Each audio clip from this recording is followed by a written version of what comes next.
আয়নাটা হয়তো পরিষ্কার, কিন্তু তাতে কোনো প্রতিচ্ছবি নেই।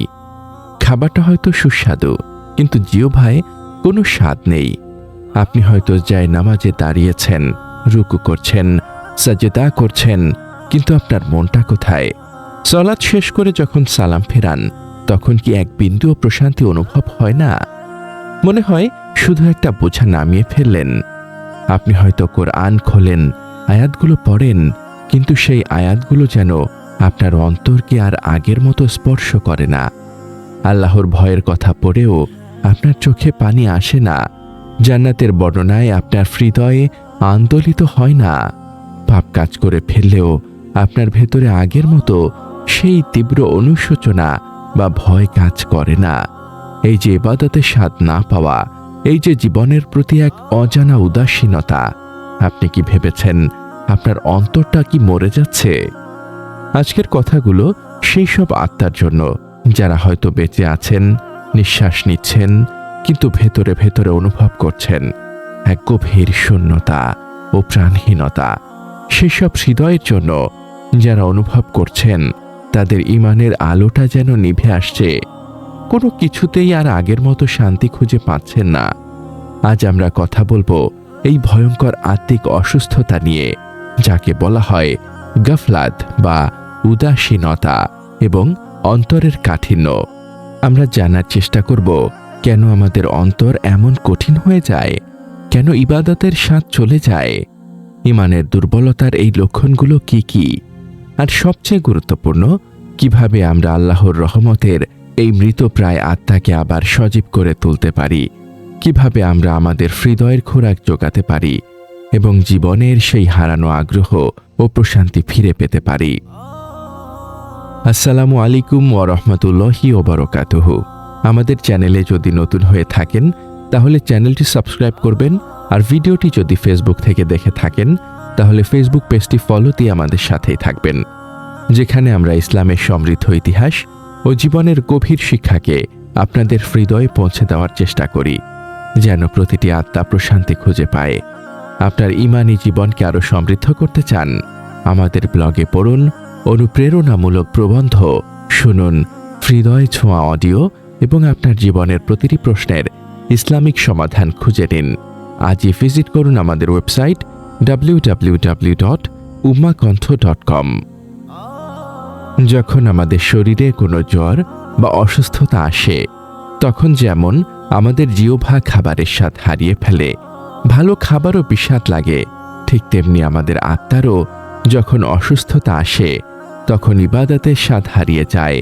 সালাত, জিকির, কুরআন তিলাওয়াত যা একসময় আমাদের হৃদয়ে প্রশান্তি এনে দিত, সেটাই তখন বোঝা মনে হতে শুরু করে। রাসূল সাল্লাল্লাহু আলাইহি ওয়াসাল্লাম বলেছেন, আল্লাহ তাআলা জিকির ব্যতীত অনর্থক কথাবার্তায় মশগুল হইও না, কেননা আল্লাহর জিকির ব্যতীত অধিক কথা বলা অন্তরকে কঠিন করে ফেলে, আর নিশ্চয়ই আল্লাহ তাআলা থেকে সবচেয়ে দূরে অবস্থানকারী হল কঠিন হৃদয়ের অধিকারী ব্যক্তি। সুনানে তিরমিজি আয়াত 2411। এই অন্তরের কাঠিন্য বা কাসওয়াতুল কালব, এটাই হলো আমাদের কিছুই ভালো না লাগা রোগের মূল কারণ। আল্লাহ তাআলা পবিত্র কোরআনে সেই সব মানুষদের কথা বলেছেন যাদের অন্তর পাথরের মতো বা তার চেয়েও কঠিন হয়ে গেছে। সূরা আল বাকারা আয়াত ৭৪। কিন্তু কেন আমাদের অন্তর এমন কঠিন হয়ে যায়? কেন আমাদের আত্মা অসুস্থ হয়ে পড়ে? এর প্রধান কারণ হলো পাপ। আমরা জেনে বা না জেনে, ছোট বড়, প্রকাশ্যে বা গোপনে যখন বারবার আল্লাহর অবাধ্যতা করি, তখন প্রতিটি পাপ আমাদের অন্তরের ওপর একটি কালো দাগ ফেলে দেয়। রাসূলুল্লাহ সাল্লাল্লাহু আলাইহি ওয়াসাল্লাম বলেছেন, বান্দা যখন একটি পাপ করে তখন তার অন্তরে একটি কালো দাগ পড়ে যায়। অতঃপর সে যখন পাপটি ত্যাগ করে, ক্ষমা প্রার্থনা করে এবং তওবা করে, তখন তার অন্তর পরিষ্কার ও মসৃণ হয়ে যায়। কিন্তু সে যদি আবার পাপ করে, তবে সেই দাগ বাড়তে থাকে, এমনকি তা তার পুরো অন্তরকে ঢেকে ফেলে। এটাই হলো সেই রান, মরিচা, যার কথা আল্লাহ তাআলা তার কিতাবে উল্লেখ করেছেন। কখনোই নয়, বরং তাদের কৃতকর্মই তাদের অন্তরে মরিচা ধরিয়েছে। সূরা আল মুতাফফিফিন আয়াত 14। সুনানে তিরমিজি 3334। হাদিসটি হাসান সহিহ। এই রান বা মরিচা হল এক ধরনের আধ্যাত্মিক দেওয়াল, যা আপনার অন্তরকে আল্লাহর নূর থেকে, তার রহমত থেকে আড়াল করে দেয়। যখন আপনার কোরআন পড়তে ভালো লাগে না, নামাজে মন বসে না, আল্লাহর কথা শুনলেও অন্তর কাঁপে না, আর যে অন্তর আল্লাহর স্মরণ থেকে বিমুখ, সে অন্তর কিভাবে শান্ত থাকবে? সে তো অস্থিরতায় ভুগবেই, সে তো অকারণেই বিষণ্ণ থাকবে। আত্মা অসুস্থ হওয়ার দ্বিতীয় কারণ হল দুনিয়ার প্রতি অতিরিক্ত ভালোবাসা এবং আখিরাতকে ভুলে যাওয়া। যখন আমাদের চিন্তা ভাবনা, আমাদের সব পরিকল্পনা শুধু এই দুনিয়াকে কেন্দ্র করে আবর্তিত হয়, কিভাবে আরো টাকা আয় করব, কিভাবে আরো বাড়ি গাড়ি বানাবো, কিভাবে আরো খ্যাতি অর্জন করব, তখন আমাদের অন্তর থেকে আল্লাহর স্মরণ ধীরে ধীরে মুছে যেতে থাকে। রাসূলুল্লাহ সাল্লাল্লাহু আলাইহি ওয়াসাল্লাম বলেছেন, দুটি জিনিসের ভালোবাসা অন্তরে একসাথে থাকতে পারে না, দুনিয়ার ভালোবাসা এবং আল্লাহর ভালোবাসা। যখন দুনিয়ার ভালোবাসা প্রবল হয়, তখন আল্লাহর ভালোবাসা কমে যায়, আর তখনই অন্তর কঠিন হয়ে পড়ে। অতিরিক্ত বিনোদন, গান বাজনা, অপ্রয়োজনীয় কথাবার্তা, সোশ্যাল মিডিয়ার মোহ, এই সব কিছুই দুনিয়ার ভালোবাসাকে বাড়িয়ে দেয় এবং আল্লাহকে ভুলিয়ে রাখে। রাসূলুল্লাহ সাল্লাল্লাহু আলাইহি ওয়াসাল্লাম বলেছেন, জেনে রেখো, নিশ্চয়ই মানবদেহে এমন একটি মাংসপিণ্ড আছে যা সুস্থ থাকলে পুরো শরীরটাই সুস্থ থাকে, আর তা অসুস্থ হয়ে গেলে পুরো শরীরটাই অসুস্থ হয়ে যায়। জেনে রেখো, সেটা হলো কলব বা অন্তর। সহিহ আল বুখারী 52। আর এই অন্তর অসুস্থ হয় দুনিয়ার ভালোবাসায়, পাপের মরিচায়। তৃতীয় কারণ হল আল্লাহর স্মরণ থেকে গাফেল থাকা বা উদাসীনতা। অন্তরকে নরম রাখার প্রধান উপায় হল আল্লাহর জিকির বা স্মরণ। যখন আমরা আমাদের দৈনন্দিন জীবনে আল্লাহকে ভুলে যাই, যখন আমাদের জিহ্বা আল্লাহর জিকিরে সিক্ত থাকে না, তখন আমাদের অন্তর মরুভূমির মতো শুকিয়ে যায়, কঠিন হয়ে যায়। আল্লাহ তাআলা বলেন, যারা ঈমান আনে এবং আল্লাহর স্মরণে যাদের অন্তর প্রশান্ত হয়, জেনে রাখো, আল্লাহর স্মরণেই অন্তরসমূহ প্রশান্তি লাভ করে। সূরা আর-রাদ আয়াত 28। যে অন্তর আল্লাহর স্মরণ থেকে দূরে, সে অন্তর কিভাবে প্রশান্ত থাকবে? কিভাবে সে ইবাদতের স্বাদ পাবে? রাসূলুল্লাহ সাল্লাল্লাহু আলাইহি ওয়াসাল্লাম বলেছেন, যে ব্যক্তি তার রবের জিকির করে আর যে ব্যক্তি জিকির করে না, তাদের উদাহরণ হলো জীবিত ও মৃতের মতো। সহিহ আল বুখারী আয়াত 6407। আপনার যে কিছুই ভালো লাগছে না, এটা হয়তো এজন্যই যে আপনার আত্মাটা জিকিরের অভাবে মৃতপ্রায় হয়ে পড়েছে, তাকে আবার জীবিত করতে হবে। চতুর্থ কারণ হল খারাপ সঙ্গ। আপনি যাদের সাথে চলবেন, তাদের প্রভাব আপনার উপর পড়বেই। রাসূলুল্লাহ সাল্লাল্লাহু আলাইহি ওয়াসাল্লাম ভালো ও মন্দ বন্ধুর উদাহরণ দিয়েছেন সৎ আতর বিক্রেতা ও কামারের হাঁপড়ের ন্যায়। সহিহ আল বুখারী 2101। আতর বিক্রেতা আপনাকে হয়তো আতর দেবে, না দিলেও তার সুগন্ধ আপনি পাবেন। আর কামারের হাঁপড় হয়তো আপনার কাপড় পুড়িয়ে দেবে, না দিলেও তার ধোঁয়ার দুর্গন্ধ আপনি পাবেন। আপনি যদি এমন বন্ধুদের সাথে মেশেন যারা আপনাকে আল্লাহর কথা স্মরণ করিয়ে দেয় না, বরং আপনাকে পাপের দিকে ডাকে, যারা গীবত পরনিন্দায় লিপ্ত থাকে, যারা আপনাকে সালাত থেকে গাফেল করে রাখে, তাহলে ধীরে ধীরে আপনার অন্তরও তাদের মতো কঠিন হয়ে যাবে। তাহলে এই অসুস্থ আত্মার চিকিৎসা কি? কিভাবে আমরা তাকে তার আসল খোরাক দেব? কিভাবে আমরা এই শূন্যতা পূরণ করে সত্যিকারের প্রশান্তি খুঁজে পাব? ইসলাম আমাদের কিছু সুস্পষ্ট পথ দেখিয়েছে। প্রথম এবং প্রধান চিকিৎসা হল আল্লাহর জিকির বা স্মরণ।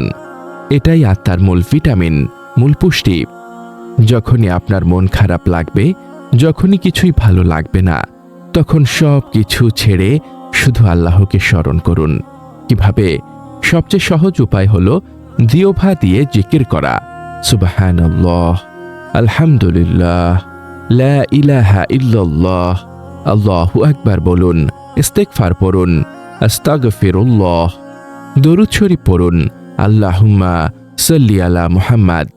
এই শব্দগুলো শুধু মুখের কথা নয়, এগুলো আপনার আত্মার জন্য এনার্জি ড্রিঙ্কসের মতো কাজ করবে। এগুলো আপনার অন্তরের মরিচা দূর করবে, তাকে সজীব করে তুলবে। দ্বিতীয় চিকিৎসা হল তওবা ও ইস্তেগফার। আপনার জানা অজানা সব পাপের জন্য আল্লাহর কাছে ক্ষমা চান।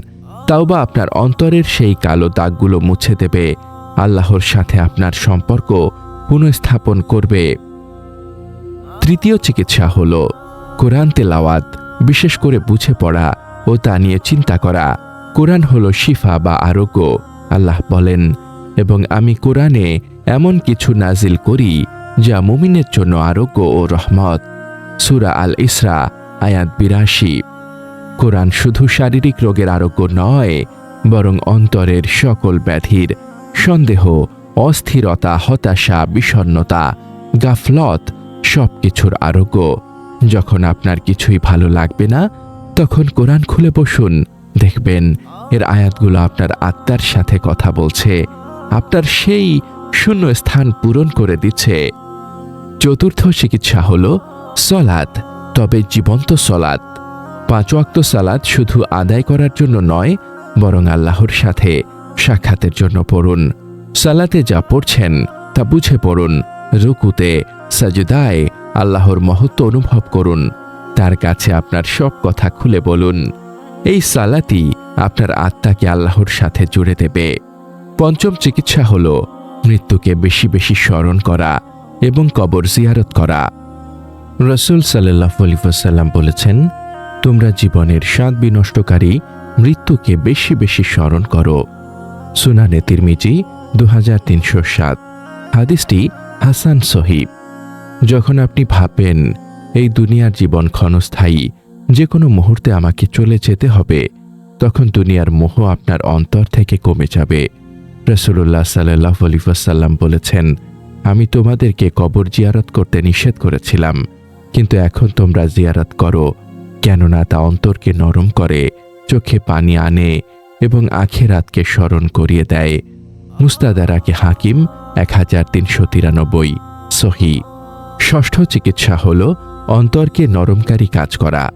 রাসূলুল্লাহ সাল্লাল্লাহু আলাইহি ওয়াসাল্লামের কাছে এক ব্যক্তি এসে তার অন্তরের কাঠিন্যের অভিযোগ করলে তিনি বলেন, তুমি এতিমের মাথায় হাত বুলাও এবং মিসকিনকে খাবার দাও।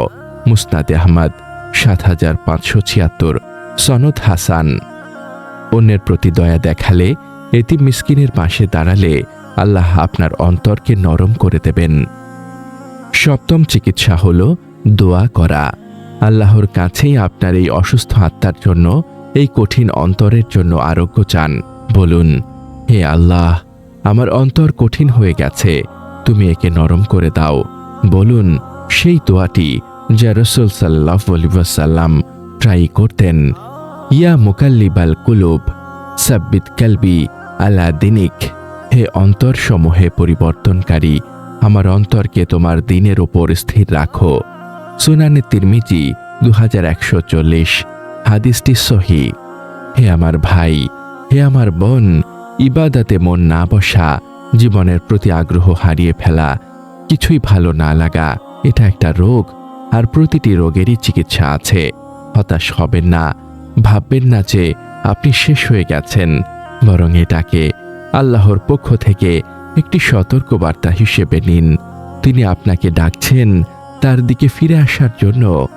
আপনার আত্মা ক্ষুধার্ত, তাকে তার আসল খোরাক দিন। আল্লাহর জিকির, সালাত, কোরআন, তওবা, দোয়া, এগুলোই হলো সেই খোরাক। একটু একটু করে শুরু করুন, জোর করে হলেও নিজেকে ইবাদতের দিকে নিয়ে আসুন। হয়তো প্রথম দিকে স্বাদ পাবেন না, কিন্তু চেষ্টা চালিয়ে যান। ইনশাআল্লাহ আল্লাহ আপনার এই চেষ্টাকে কবুল করবেন এবং আপনার আত্মাকে আবার সজীব করে তুলবেন। আপনার সেই শূন্য স্থান পূর্ণ হয়ে যাবে আল্লাহর ভালোবাসা আর প্রশান্তিতে। তখন দেখবেন দুনিয়ার সব কিছুই আবার সুন্দর লাগছে, কারণ আপনার ভেতরের পৃথিবীটা আলোকিত হয়ে গেছে। আমাদের এই মহৎ বার্তা ছড়িয়ে দিতে এবং ইসলামের আলোকে প্রতিটি হৃদয়ে পৌঁছে দিতে অনুগ্রহ করে চ্যানেলটি সাবস্ক্রাইব করুন এবং বেল আইকনটি প্রেস করুন। আমাদের ফেসবুক পেজ ফলো করে উম্মাহ কণ্ঠ পরিবারের একজন সদস্য হয়ে যান। আর আমাদের ইসলামিক ব্লগ ও রিসোর্স পেতে ভিজিট করুন আমাদের ওয়েবসাইট www.ummahkontho.com। হে আল্লাহ, হে আল হাইয়ু, হে আল কাইয়ুম, আমাদের আত্মাগুলো অসুস্থ হয়ে পড়েছে, আমাদের অন্তরগুলো কঠিন হয়ে গেছে, আমাদের ইবাদতে আর স্বাদ নেই, আমাদের কিছুই ভালো লাগে না। ইয়া আল্লাহ, তুমি আমাদের এই মৃতপ্রায় আত্মাকে তোমার রহমত দ্বারা জীবিত করে দাও। তুমি আমাদের অন্তরকে তোমার জিকির দ্বারা, তোমার কালাম দ্বারা, তোমার ভালোবাসা দ্বারা পরিপূর্ণ করে দাও। আমাদেরকে সেই তৌফিক দাও যেন আমরা পাপ থেকে দূরে থাকতে পারি, নিয়মিত তোমার ইবাদত করতে পারি এবং তাতে স্বাদ অনুভব করতে পারি। হে রব, তুমি আমাদের অন্তর থেকে দুনিয়ার মোহ দূর করে দাও এবং আখিরাতের প্রতি আমাদের মনোযোগ বাড়িয়ে দাও। তুমি আমাদের আত্মাকে সেই প্রশান্তি, সাকিনাহ ও ইতমিনান দান করো যা কেবল তোমার স্মরণেই পাওয়া যায়। তুমি আমাদের এই শূন্যতা দূর করে দাও। আমিন ইয়া রাব্বাল আলামিন।